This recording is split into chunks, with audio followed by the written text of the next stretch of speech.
Estamos con Patricia Gordon, la licenciada Patricia Gordon, compañera histórica también de la Alameda, referente de la Alameda Mar del Plata, pero también con muchos más años en el movimiento feminista, en el movimiento abolicionista. Y bueno, primero preguntarte, Patri, cómo, digamos, qué influencia tuvo el feminismo, qué influencia tuvieron las mujeres en la configuración de la ley Palacios y en que el Estado de alguna manera empieza a perseguir a los proxenetas. Esto es lo primero. Y lo segundo, eh, ¿qué pasa en Mar del Plata con este tema? Porque es como que Mar del Plata es casi la capital de todo lo contrario. Antes eran las casitas de Río Gallego, que funcionaban en terreno fiscal. Ahora en Mar del Sí, Plata, donde lamentablemente se pretende auspiciar desde el Estado la explotación sexual, ¿no? bueno, ¿qué tal Gustavo, Facu, Ximena y oyentes, ¿no? Hola ¿Cómo Patri, andan? buen día. ¿Cómo va? Buenas tardes, buenas tardes. Bueno, muy lindo poder encontrarme así con ustedes en un día, bueno, en una fecha, cercanos a una fecha tan especial y que tiene que ver con una lucha que venimos llevando a cabo, bueno, que la Alameda, la Fundación Alameda viene llevando a cabo desde hace muchísimos años.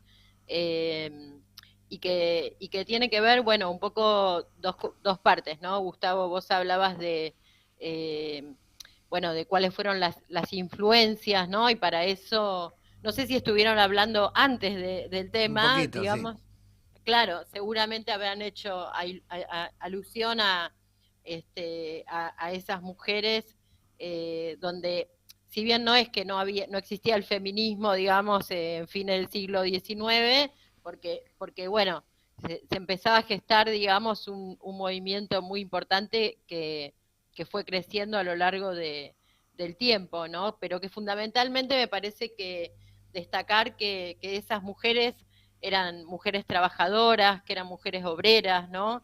Que luchaban por sus derechos laborales, pero también denunciando la opresión sexual, digamos, a las que estaban expuestas, ¿no? Como una doble opresión, digo. Y destacar, bueno, qué pasó con esas mujeres insertas en determinados contextos, como los sindicatos, como estas organizaciones que se venían forjando en aquel momento, donde fueron a través bueno, de esas luchas se puso, digamos, en la agenda pública, deben haber mencionado, ¿no? El famoso periódico La Voz de la Mujer. Ujú. Eh, y bueno, y es importante que hagamos alusión a esas mujeres que eran mujeres anarquistas, ¿no es cierto? Y que a través de estas publicaciones, y también muchas veces teniendo en contra a sus propios compañeros, ¿no? Porque esas mujeres alzaron la voz en un momento mucho más complicado que el actual en cuanto al patriarcado y a ese machismo, digamos, que si bien en algunos sectores persiste, pero hoy tenemos, digamos, esas luchas por detrás, quienes vinimos después, digamos. Entonces, eh, que fue a través de esas denuncias, yo cuando me hacías esa pregunta recordaba que, bueno, no sé si lo mencionaron, pero como, como como situación muy pública y muy conocida, por ahí no para todo el mundo, esta red de trata que se llamaba la Sweet Middle, ¿no? Sí. Eh, bueno, que operaba no solamente en Buenos Aires, sino bueno, también en Rosario tuvo ahí un epicentro muy importante y en distintos lugares del país, y que esto, bueno, más o menos creo que fue entre el 1906, 1908 y se extendió a lo largo de los años, hasta 1930 y pico aproximadamente, pero básicamente recordar en esta fecha la figura de la polaca, ¿no? La quien Ujú. llamaban la polaca, Raquel Lieberman, que fue quien se enfrentó con con esa mafia, ¿no? Con esa red, que fundamentalmente, que esto dio origen a lo que a veces se dice mal actualmente y se habla de trata de blancas, porque Claro. eran mujeres blancas, rubias, de Europa del Este, que eran explotados por esta red, donde finalmente, bueno, es muy largo, pero fue desbaratada gracias a la lucha seguramente no solamente de Raquel Lieberman, sino de muchas mujeres anónimas, pero donde la figura de la polaca creo que es importante destacarla y que después, pasados algunos años, varios años más, creo que fue o en ese periodo, en 1913, por eso estamos hablando de un 23 de septiembre, por la creación de la famosa ley del socialista Palacios, ¿no? Que es el primer instrumento que tuvimos en nuestro país y que fue ejemplo para el mundo, no solamente para la Argentina, donde queda, digamos, prohibida, por decirlo de alguna manera, la explotación de la prostitución ajena de mujeres y niñas, ¿no? Bueno, mucha agua ha corrido bajo el puente, y me parece que como país hemos pasado por distintos momentos.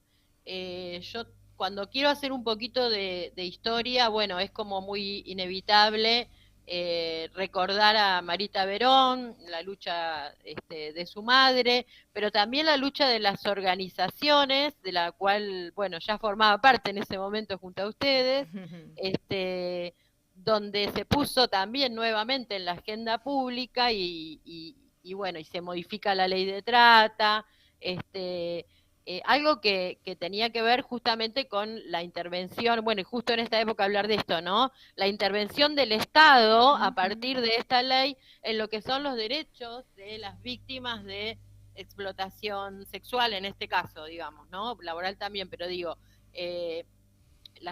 entonces digo, bueno, como que hay un antes y un después de la desaparición de Marita de Verón y todas esas luchas que creo que se fueron dando a partir del año de 2011, como para ubicarme en alguna fecha, y la modificación de la ley de trata,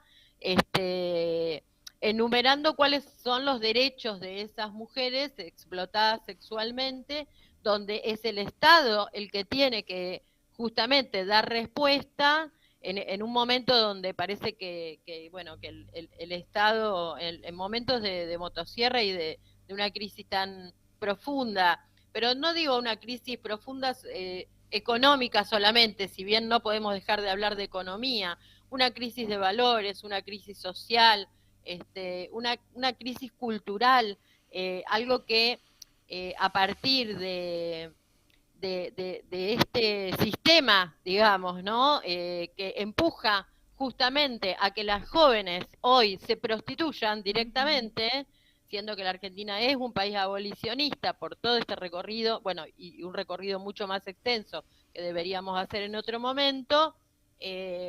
A ver, ¿qué pasa hoy con esto? Y ahí sí, Gustavo, me voy a Mar del Plata, pero me voy también haciendo una lectura más general, ¿no?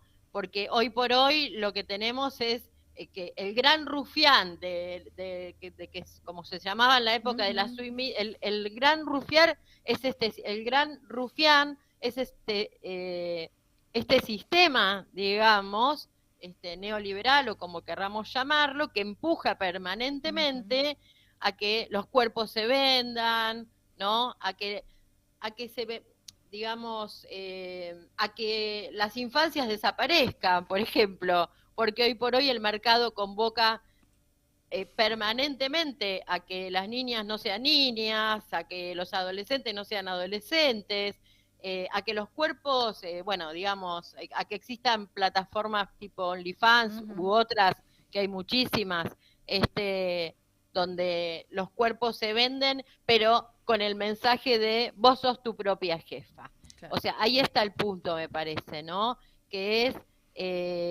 esta confusión de sentidos que impera hoy en nuestro país y en muchos otros lugares, en el sentido de como dar vuelta a la frase mi cuerpo es mío, claro. Donde, bueno, y no, tu cuerpo no es tan tuyo, evidentemente, si lo vemos desde este punto de vista. Entonces digo, bueno, son estas cosas, me parece, las que tenemos que analizar, porque yo lo que veo hoy es como que hoy este sistema está empujando a la esclavitud, haciéndole creer a la víctima que no es víctima, ¿sí? Una autoexplotación.